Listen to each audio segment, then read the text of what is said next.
Selamat malam guys. Bersama kita dalam channel Kerikil Kehidupan, kita akan mengulik dan mengungkap sisi lain dari kehidupan. Tapi sebelum itu jangan lupa like, subscribe, dan komen. Oke, kita akan langsung mengulik tentang dunia malam. Check it out.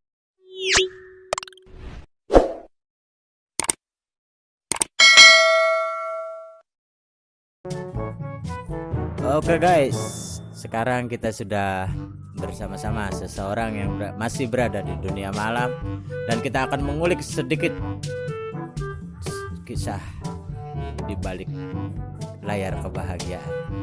Oke guys, kita akan bertanya-tanya langsung. Malam Mbak. Iya. Mbak sudah lama berprofesi seperti ini Mbak? Kalau saya udah lama kerja kayak gitu, cuman saya karena terpaksa kan bener saya tuh. Dan kedua saya frustasi gitu, udah kedua frustasi kan udah sakitin gitu. Saya tuh habis saya mau kerja apa ya, saya bingung mau kerja apa lagi. Udah saya milih aja. Oke Mbak, apa keluarga Mbak tahu Mbak kerja seperti ini? Kalau saya terus terang aja ya, kalau keluarga saya udah tahu kerja saya kerjanya kayak gitu, tapi keluarga saya sangat malu karena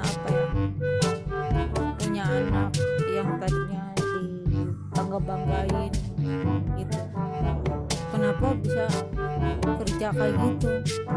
Bahkan orang tua saya aja nanya, kenapa kamu kerjanya kayak gini, kemauan siapa, disuruh siapa.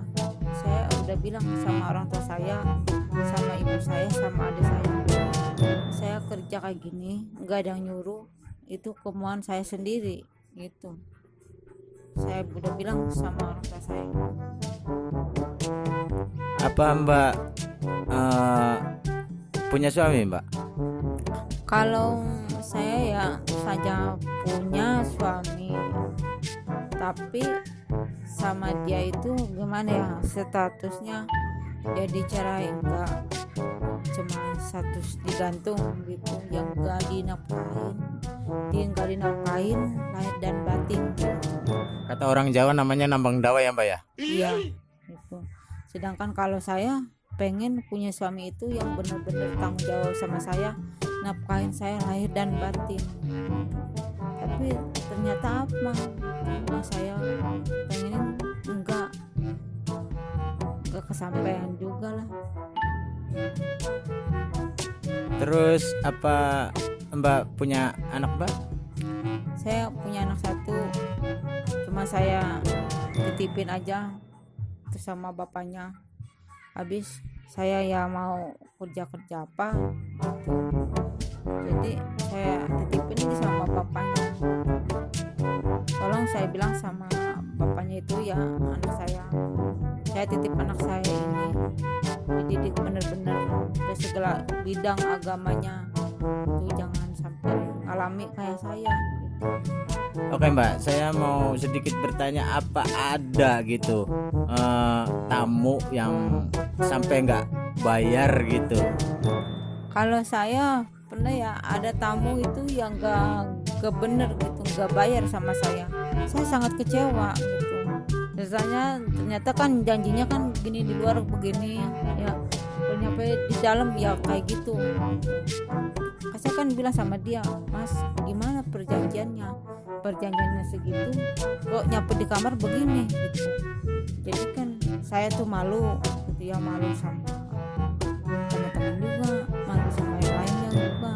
Terus kedua saya malu sama yang punya situnya juga gitu, punya majikan saya juga gitu. Kok bisa sampai seperti itu kan?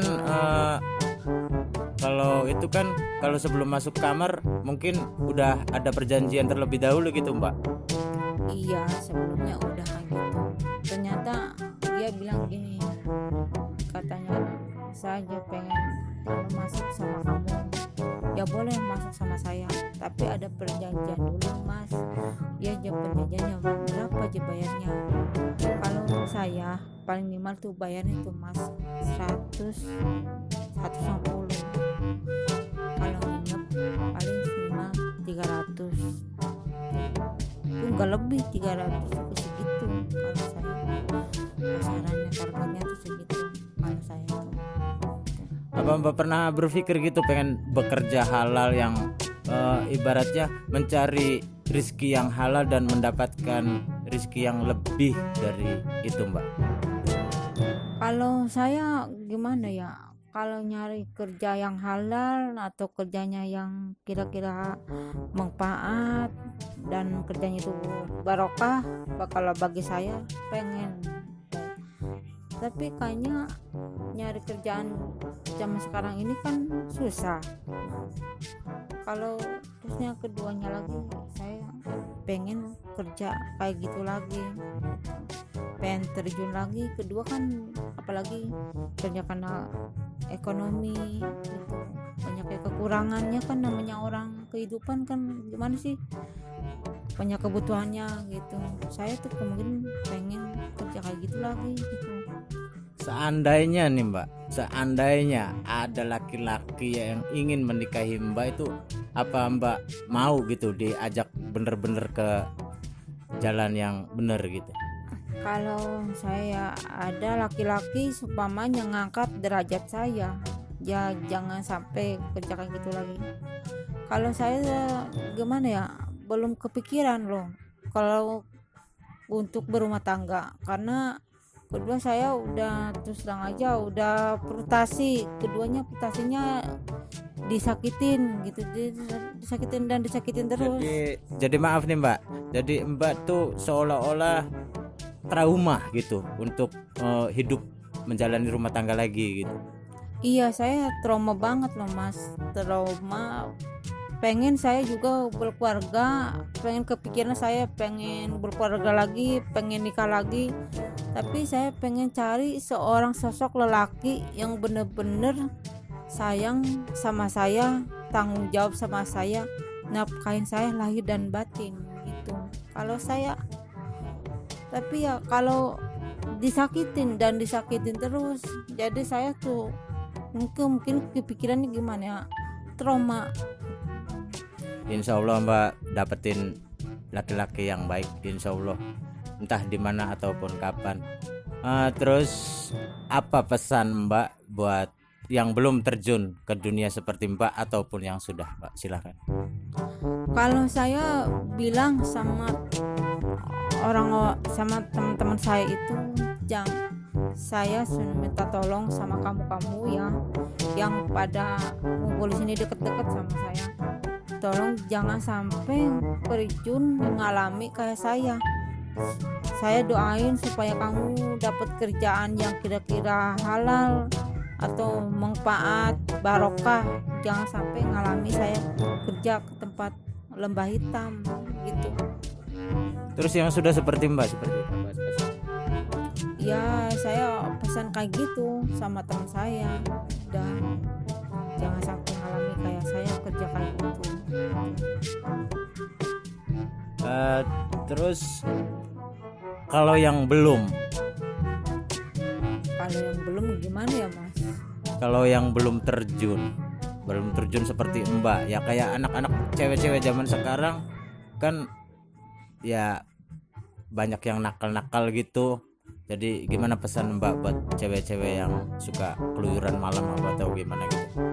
Ya saya akan kasih tahu ya, apalagi yang anak-anak sekarang macam anak ABG itu, apalagi yang masih sekolah itu, saya kasih tahu jangan sampai Neng kamu peluru kayak gini, jangan sampai ngalami kayak saya.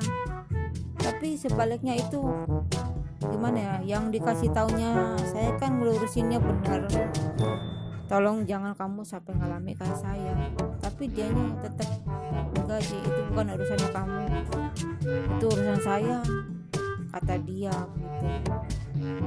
Ya itulah anak-anak zaman sekarang Mbak.